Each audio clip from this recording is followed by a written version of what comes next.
Hi there and welcome to the next edition of Diary of a Hypnotherapist.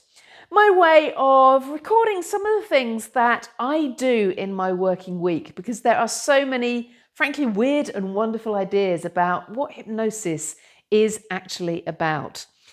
And so by sharing this, it will help give people a better idea of what can hypnotherapy do for you. So in my week just gone by, I've had a varied week, as they always are. A very common question that people say to me is, how old does someone need to be to work with you? I love working with youngsters. And the answer to that question is physical age is irrelevant. To be able to do the therapeutic work that we do under hypnosis, you need a certain level of mental maturity. The youngest I've worked with was a 7-year-old, but she probably had the emotional maturity of a 12, 13-year-old. I've tried working with a 15-year-old and we couldn't actually do the work effectively, and that relationship stopped very soon because she was emotionally quite immature. The young lady that I'm working with at the moment, she started working with me when she was 10, she's now 11. But she comes from a broken home and she spends a lot of time one-to-one with each of her parents. So her ability to take on some quite mature concepts is very much there because of the lived experience that she has. I've also started working with a young lady, early 20s, who had made some mistakes in years gone by, but hasn't been able to come to that point of closure. And I hate that American word, but I haven't found a better one yet. And those misdemeanors still keep haunting her. So she fears that someone is going to find out about them and she's going to get a knock on the door, or it's going to destroy her future. So our work together is accepting that to forgive the misdemeanors she did in the past, but also to bring that mental closure so that she can go on and fulfill what can be, or what I'm sure will be, a very exciting future for her. I'm also working at the moment with an older gentleman who is struggling with depression. And people often ask, what's the difference between anxiety and depression? Anxiety is typically a fear of something in the future, whereas depression typically is related to the past. But depression often occurs when someone has been anxious for a period of time. And this was certainly true of that gentleman. He said to me, yeah, I've worried most of my life. Anxiety is the term that we give to chemicals that are released in the body.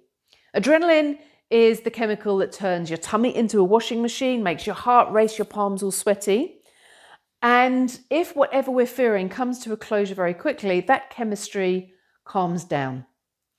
But if we're constantly worrying about something that isn't real or hasn't come to a closure, then the body switches to a chemical called cortisol.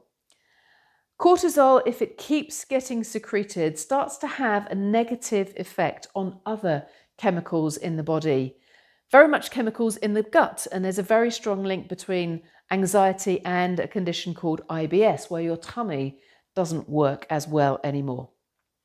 But cortisol also suppresses the release of dopamine. Dopamine is the happy drug. It's the chemical that makes us go, ah, yes, when we look at our phone and we've had 46,000 likes on a particular post. So if we're not able to have those real upbeat moments where we feel good, the chemistry starts to get into a negative pattern. We worry, we're less happy. And when we're less happy, we're more worried. And down that chemistry spirals to a condition we then label depression. My personal definition of depression is a loss of hope. And this is certainly something that this gentleman said is, what's the point? What is the point of doing anything? But we found a point. We found a little glimmer of hope. And our work together is now making that glimmer of hope expand. So each day there's a little more joy. His internal chemistry starts to change. And whilst the steps can be very hard, each step he takes makes the next step easier, makes the next step. And very quickly, he is moving from where he was to where, again, he has a future that can be very bright. And if you can relate to being in that dark place, perhaps feeling a loss of hope, there is a playlist on my YouTube channel, which is simply Caroline Cavanagh, called Hope. There is a number of videos there of people I've worked with who were in very, very dark places, but who are now living happy, fulfilling lives. And if they can do it, it's very possible that you can too. So if you can relate to anything in this video, whether it's a child that you may be worried about, or something that's happening in the past that you're trapped in, or you are struggling with being buoyant, optimistic, even thinking about what is the point of going on, give me a call. We can have a very informal chat where I can tell you in a lot more depth about the work that I do, find out a little bit more about you, and see if there is a good fit there. And if there is, we can take the next steps from there. So I will leave that with you for now.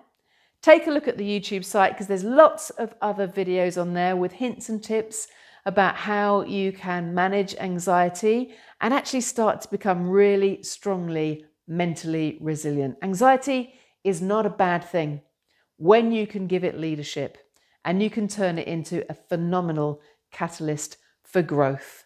Let's all live an exciting life, and I'd love to be a partner with you in doing that. But for now, that's the end of my week, and I look forward to sharing what happens next week.